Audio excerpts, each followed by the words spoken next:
and that was like mind-blowing. So I am super excited to get to talk about this book, and that is The Ballad of Songbirds and Snakes by Suzanne Collins.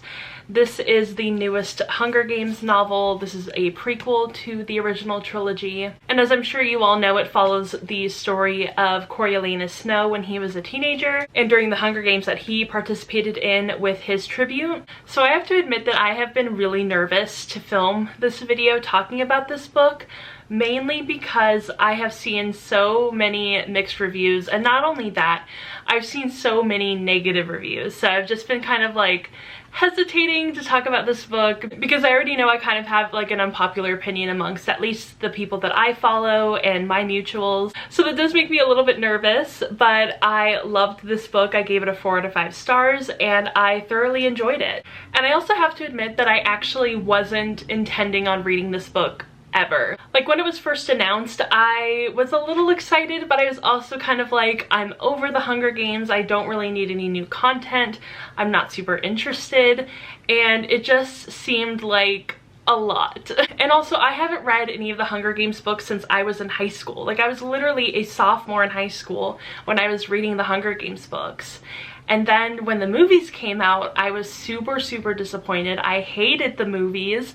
I did not like Jennifer Lawrence's Katniss, and it just kind of like ruined the entire experience for me. So for so long, I was like, I'm done with the Hunger Games. I don't want to hear about it anymore, and I'm not interested in the new book.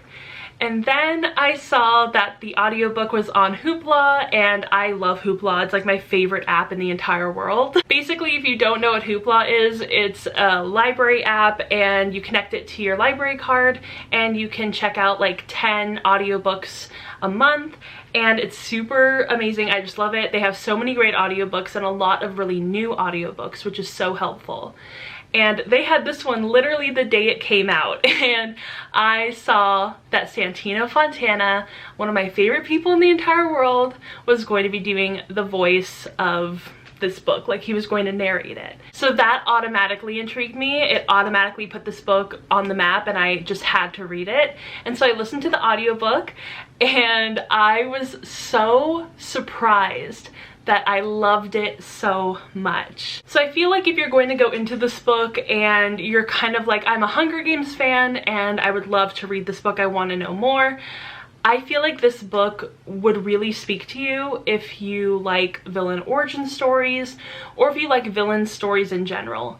If you're anti-villain, if you're very like right and wrong in your reading, then you're probably going to hate this book and you're going to think it's totally useless and it's just not going to resonate with you at all. However, if you love villains like I do, I love villains. I love reading about them.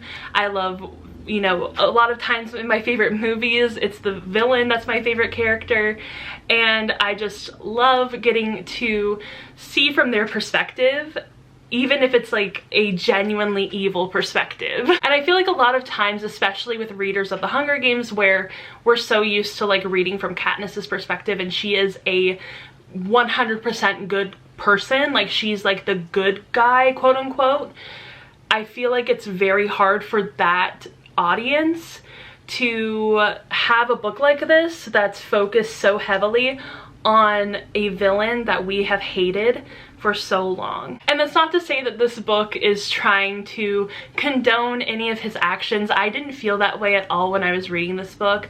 I never for a second was like, oh, Suzanne Collins is like trying to justify Coriolanus and his actions as an adult. No, I never felt that way. It never seemed like through the writing that despite being in Coriolanus's perspective, that we were meant to be on his side. But I can totally see where people are getting it from, because I remember in high school when I was reading The Hunger Games, I was terrified of President Snow, literally terrified. I had vivid, horrific nightmares about him all the time when I was reading this book, or at least the Hunger Games series. It was just constant. And so I totally get where people are coming from, like, we didn't need this perspective, we didn't need this story, and I can kind of agree. I don't think that this book is super necessary for the enjoyment of the overall series. However, I am so glad that she wrote this because it was so entertaining and it was so fascinating getting to read from such a different perspective compared to Katniss's typical perspective. And I also felt like this was a super unexpected shift in narrative, shift in characterization, and the overall world compared to the original series. Because with this one, you really get to go super far back. Like, you get to go to like within the first couple years of the Hunger Games, not just like when the Hunger Games has already been established. Like, they're still trying to figure out what the Hunger Games is and how it's going to work. And so I feel like with some of the other ideas that people had said, like Haymitch, like a book about Haymitch, or, you know, a different character similar to that, Finnick, someone, you know, I personally feel like that would have been a little bit predictable, and I feel like it would have been very similar to Katniss's experience in the Hunger Games. Not like the overall series, but at least the first book. It would have just been like kind of a play-by-play of that Hunger Games, because by Haymitch and Finnick's times, they were both pretty like, you know, the Hunger Games was what it was. But with Coriolanus's time, it was still a lot of like trial and error, a lot of figuring things out. Like, they were actually doing the Hunger Games in a real arena, like a sports arena, and that was like mind-blowing. And it made the Hunger Games even more disturbing to see it in a sports arena, to see it where there's like stands and like a field, and like it's just, it was so much more disturbing than just having it like in a forest or something. I don't know why, to me that was just like, it pushed it to a different level, I guess, for me. And I also really liked Coriolanus as a character. Like, I don't like him, but I love his characterization. I found that he was a super complex and layered character, and definitely not written as someone that you're meant to sympathize with or condone. And I think what really made it for me was that he was so creepy, and that the underlying evil was there, like from the very first page. Like, there was not a second where I was like, this guy isn't evil. Like, this guy isn't gonna turn out to be President Snow. It was never a shock to me. The entire time you're reading from Coriolanus's perspective, you're just exposed to this really deep-rooted unease about him. And you can really just see, like, from A to B to C, like, how he is going to become evil, because he is such like an uneasy and just strange, creepy character. And there's another character in this story named Sejanus, and he is kind of a friend to Coriolanus, but Coriolanus is such an asshole that he, like, only on the outside is nice to him, but on the inside he talks shit about him all day, every day. And I actually really loved Sejanus. I thought he was a wonderful character foil for Coriolanus, and just like their respective upbringings, where Coriolanus was raised in a very established family. He was raised with a sort of privilege that Sejanus experienced on a different level, because he grew up in District 2, I believe. I want to say it's District 2. And his family kind of made their own wealth, so he's more like a nouveau riche sort of character, whereas Coriolanus is a really old money character. And there's so many similarities and differences between them. Like, Coriolanus, his family has lost a lot of their money, but they've still retained a lot of their privilege because of their class standings, whereas Sejanus doesn't really have that class standings. He's not really seen in the same light as Coriolanus's family. However, he has the money to back it up.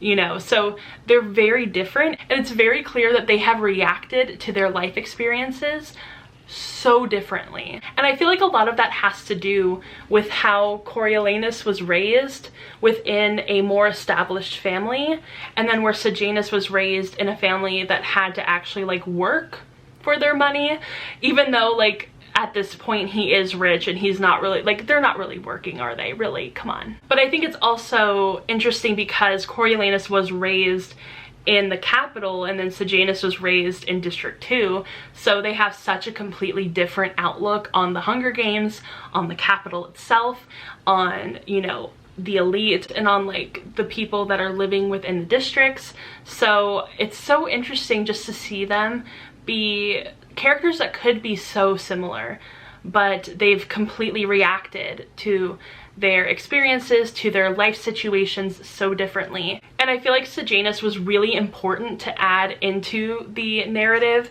because he acts as such a perfect foil to Coriolanus and really shows and highlights just how evil Coriolanus is, just how disturbed he is. Because Coriolanus is seeing the Hunger Games as this necessary evil, whereas Sejanus is seeing this as just evil. There's no necessity for him.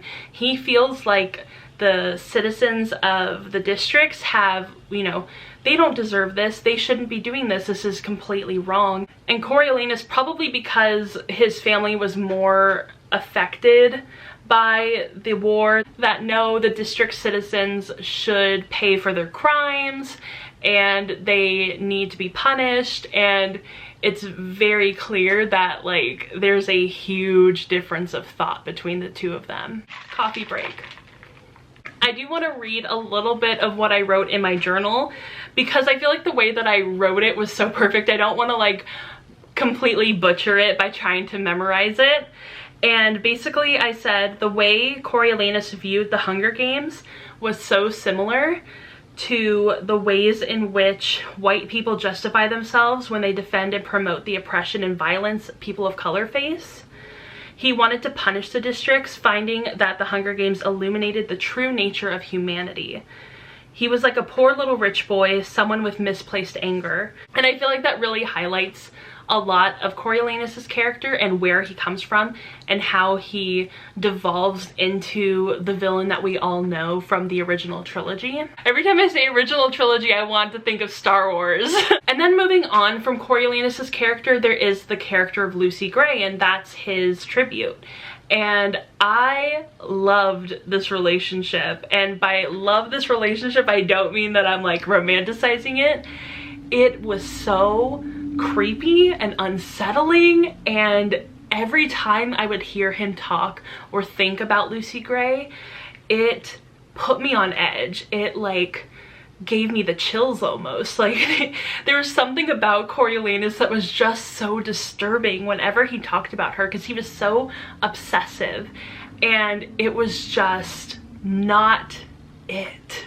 But at the end of the day, the strangeness and off-puttingness of his feelings and thoughts about Lucy Gray really added to his character. And I feel like it also really cements the fact that, you know, in big flashing red letters, that Suzanne Collins was not trying to condone the actions of Coriolanus Snow. Like, I feel like she had to hit the reader over the head constantly of being like, this guy's a freak, this guy's a weirdo, like please, like I am not trying to promote this guy, like I'm trying to create this interesting like villain origin story. And I feel like, you know, going off of Lucy Gray, she was such a wonderful character as well. I loved her. She was a little bit of a manic pixie dream girl for like the Hunger Games world, but I still loved her and I thought that she was wonderful, extremely talented, super smart, and just, you know, very emotionally mature, I guess.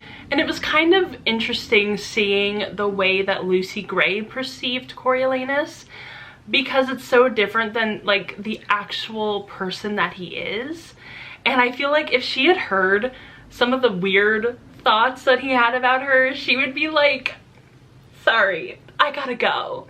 Like, I feel like no one would stick around for that, because, and I think that he knew it too. I think he was completely manipulating her, and you know, that was really twisted. And I feel like there's so much twisted manipulation that happens in this book between Coriolanus and Lucy Gray, especially towards the end when they decide to run away after Coriolanus has gone to District 12 to be one of the peacekeepers, and they end up meeting again, and she decides that she wants to run away. He decides he wants to go with her, and that's where one of my favorite parts of the book ends up coming about, which I feel like is probably really weird to say because it's a super disturbing part of the book, but I love the way that it devolves into this sort of like the most dangerous game sort of story. I found that to be so disturbing. I know I keep saying disturbing, it's true. And it was like really terrifying. It kind of reminded me exactly of why we're all terrified of President Snow, why I had those nightmares as a, you know, like 15, 16-year-old. And it just felt like a culmination of all of his creepiness towards Lucy Gray, where he reveals kind of intentionally that he got Sejanus killed, and she ends up figuring it all out, and he's like, oh no, she's run away, what am I going to do? And his solution is to hunt her, just like she's in the Hunger Games, just like it's the most dangerous game. And that whole entire scene, my heart was beating so fast. I was just like, oh my god, this guy has just lost it. He's completely lost it. Like, I feel like so much of the book, it's Coriolanus trying to hold on to seeming like a normal person. It's so much of him just calculating and calculating and being like, am I going to be perceived as this person? And how do I be perceived as this other kind of person? How do I seem like a kind of neutral character when he's actually a villain? And it just felt like that was the snap moment. That was the moment where everything changed, where he was no longer going to have this mask on, this facade. He was the villain and she was the hero. And even just talking about it makes my heart race. It was just such an intense scene, such an intense way to end the book. And then the chapter ends and it's like he gets to move on like nothing happened. He gets everything. He wins, and it's just like, it almost takes your breath away. It's like, oh my god. And it's so realistic because in real life, this shit actually happens. Like, the bad guy, the Coriolanus, wins, and it's just so heartbreaking.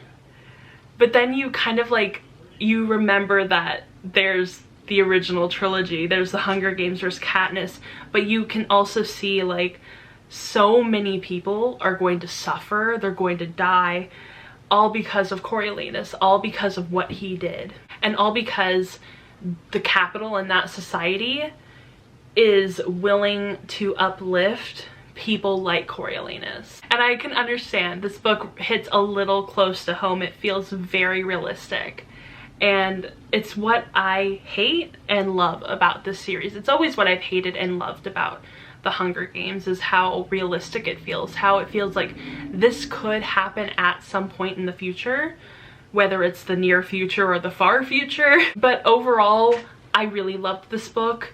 I don't feel like it's a super necessary addition to the series. That's probably why I didn't give it a 5 stars, but I found it to be so entertaining. I found it to be so illuminating to Coriolanus Snow's character and to the overall arc of like the actual original series of like the Hunger Games, Catching Fire, and Mockingjay. See, I'm telling you, I haven't read the series in a long time, but this book really reminded me of why I love the Hunger Games trilogy, why I love the world, the characters, and just the overall message of it. There's also another thing I want to read from my reading journal. I know, it's just a lot of stuff from my reading journal. I actually have it open because I'm kind of using it as my notes.